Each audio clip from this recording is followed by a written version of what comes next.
brotherhood, the camaraderie, the guy next to me. The intense bonds of brotherhood. The goal was to create the most immersive World War II universe ever. Hey Michael, very excited about World War II. Question, will there also be female characters for multiplayer? My wife is concerned. Boobs on the ground. They have ruined it. It's official. Call of Duty World War II is dead already, according to the community. A lot of people are in outrage over the new news that women are going to be featured in World War II multiplayer on this year's Call of Duty. I was kind of outraged with the community when I first heard this news. I'm very positive and hyped for Call of Duty World War II, but this kind of put a bad taste in my mouth. I think my opinion has changed, but let's discuss it in today's video, and I'm looking forward to your comments because this is a very controversial topic. On one hand, I can see why people are mad because the last few years have been this futuristic, fictional BS that I can't relate to. I don't know who the Wolves 141 faction is that are fighting for money for this mercenary that I don't care about at all. So I can't relate to it. And boost jumping is like in the future. And honestly, I don't trust Activision's portrayal of the future because I look at their track record with them going to the future in Call of Duty and how their sales have went from like 28 million down to a few thousand active players. So obviously Activision is not accurate in predicting the future, but I was really excited with the community for Call of Duty World War II because they were going back to an historic time in human history, and it is real, and I didn't think they can deviate too far from the facts. And when they were doing the interview that I showed in the beginning of this video, they're talking about how they paid so much attention to detail. It was excruciating. They went back to the actual war sites and recreated everything, and they wanted to pay respect to the millions of people who have died in World War II. And then a few days later, I feel like they kind of contradict that realism by saying there's got to be women featured in World War II multiplayer. And I think I was initially concerned with this because I felt it was going to take away from my immersion factor. I say I want a realistic game that I can believe. Yes, you can call in kill streaks and it doesn't make sense, but you can kind of think in your mind, if you get a 5 kill streak, maybe you should be the squad leader and maybe you have the capabilities to pick up the radio and call in a mortar team to bomb this position. Over. Do you read me? So I don't want a super realistic game, and people are trying to bring up zombies like it was even relatable. It's its own separate game type. And I will give the Call of Duty developers credit when they were talking about Brotherhood. They were referring to the single player campaign, but I think it does transition over to multiplayer. Half of the maps in multiplayer are featured in single player, and you can say the same thing with zombies, but to be honest, zombies is kind of in the realm of possibility. You don't know what the Nazis were working on. They have these crazy contraptions with dogs on human bodies and stuff. Technically, they probably had some robots fighting for the Nazis, and they probably had boost jumping packs. I hope they don't put those in this game. So I don't want a game that's super realistic. I just want it to be believable, and I don't know if women on the battlefield is believable. If this is a big if for me, and this is where I kind of am willing to compromise. I just don't want it to be a team of 9 women versus 9 women with pink guns, ponytails, and thick thighs running across the battlefield. I just want it to be believable. If they're in a similar character model, and for the sake of balancing, they better have the same hitbox and camouflage. And if it's not super noticeable and it's the same dimensions and everything, that's fine. If I think back to Black Ops 3, they had the Sparrow. Now, it wasn't a super realistic game, but if you go to Battlefield 1, which is a little bit more based in realism, they had black soldiers in World War I, and they featured it actually on the cover. I don't know the numbers on this. I would say there's probably less black soldiers in World War I than there were women fighting in World War II. So I don't think it was a big problem for me personally playing Battlefield 1. I know there's a big controversy in the community. I just almost feel like a lot of gamers are white, racist, sexist pigs. But the problem I have is every single movie, and the lead developer says this, he gets inspired to make Call of Duty games by movies. I just really never seen women featured in a big role on the front lines of the battlefield. Now, another concern that I had, and I was talking to Kelly about this, and she actually came up with this idea. The roles that women had in World War II, they were medics, or maybe not frontline medics, but they had something to do with healing. There was snipers, and like I said earlier, and there was pilots. All these things are kind of, if I think about it, they could be specialists.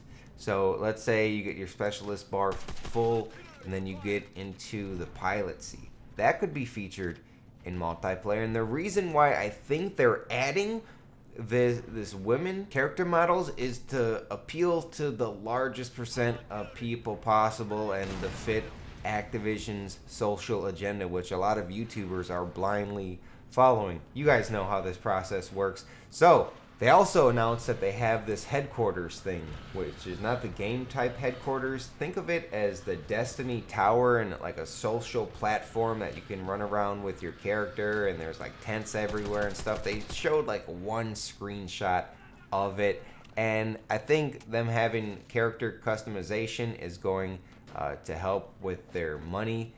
They're going to obviously sell character customization and little outfits and stuff that you can show off in this barracks or headquarters, whatever they're calling it. How far are they going to take that? I guess it depends on how much copies of the game they sell. And one thing that is concerning is in this game, World at War, you knew it was the Russians versus the Germans and the Americans versus the Japanese, and they had these distinct uniforms that helped and furthered the immersion. If they have character customization, if it's not specialist, it's going to be women are either in the game because of specialist or because of character customization. How far are they going to take that character customization? Is it going to affect the immersion? That's my concern. If you think back to Call of Duty history, there were women in Modern Warfare Remastered, Call of Duty Ghost, and other games, maybe Black Ops 3, Sparrow looked more badass than all of the other characters. So I don't think it's that big of an issue. I remember in Ghost, the animation was a little different. There was rumors of the hitbox being different. So I don't think that's a problem. I think the problem stems from the lack of trust the community has in Activision, because we know they're doing this only to further their feminist social agenda, to appeal to the most people possible, because character customization drives microtransactions, and they're gonna put this character outfits in supply drops, and supply drops are linked to pay to win weapons, and we don't like that one bit. So it's a history behind this, and I gotta shout out the Mr. Reverence for sending me this gameplay. I don't have an Xbox One hooked up to a capture device. I did order a new Xbox One. I moved my other one into the living room and I use it for like an entertainment center. So I ordered another Xbox One so I could record this game in particular. I want to really get back into it, and other classic Call of Duty games, because they're better on Xbox One. I'm sorry, PlayStation Nation. They're just super hacked on PlayStation 3. I know they're still hacked on Xbox, but there's more players and you get to play on the new system, and it's just the place to play. I would prefer PlayStation, obviously, but I just can't do it. So Xbox is on its way. I'm kind of excited to get back and recording gameplay. I haven't really done too much besides on PC in a while, but I really like the Xbox in the living room. It is an entertainment system. But anyways, I don't think women are going to be that big of a problem in Call of Duty World War II, and it might actually play a good role.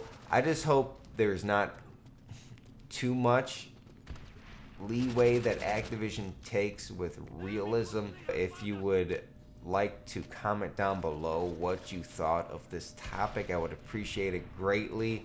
There's a lot of controversy over this subject, and I can see both ways. I think appealing to women, that's fine and dandy, but also respect the historical facts. And I just don't want specialists, and I was thinking of this, and I would love to be a pilot in World War II, and sure, that could be a woman, I don't care.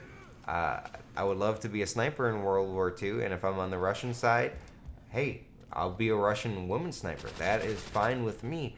I just have a bad taste in my mouth because I know they did this to appeal to more people, and women specifically, which isn't bad, but then it leads into more because they did this to appeal to character customization and their new headquarters thing, and they only did that because character customization comes from supply drops, and they only did that because they want to sell supply drops to take more of my money, and then they're just going to introduce pay-to-win weapons, and then the dark side takes over.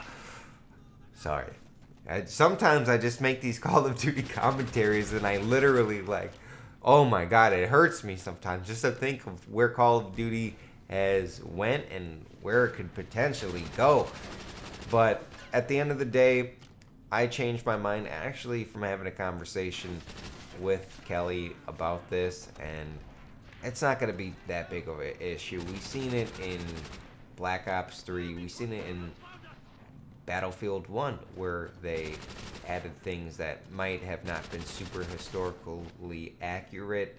I just don't want pink stuff in World War II. I don't want lime green stuff. I don't want light blue holographic flashing camos. I just want it to be believable. Yes, kill streaks aren't super realistic. Yes, if you're just a regular soldier, boots on the ground, you're not going to be able to call in an airstrike because you got 5 kills and you can proceed or override your captain commander's direct orders. Okay, I get that, but it's not a simulation of war. I don't want a super accurate game. If I wanted that, I would go play a PC game like Arma or something. Call of Duty is an arcade shooter, and I don't want it to divert from that. I think it's best when it's this fun, fast-paced game, but at the same time, I think it adds a lot to the game to have a immersion factor that is semi-realistic, believable, and I think most importantly, relatable. That's what I mean when I say realistic. It needs to be relatable, not to the detail in terms of I like when it helps the immersion factor when they go and scan an actual Thompson gun, stuff like that. But I just want it to be the universe that we are living in, this dimension, this reality, and not some fictional made up nonsense. So again, thank you for sending me the gameplay. I do appreciate it. I will be getting Xbox One soon and be recording some classic COD. Check out his channel, it's in the description. Leave a comment down below what you think of this topic. It's a very controversial one. A lot of people are up in arms. I hope I can kind of at least level some heads out, because it's not that big of a deal. I had the initial reaction, but I really gave it some thought, and I changed my mind. So let me know what you think.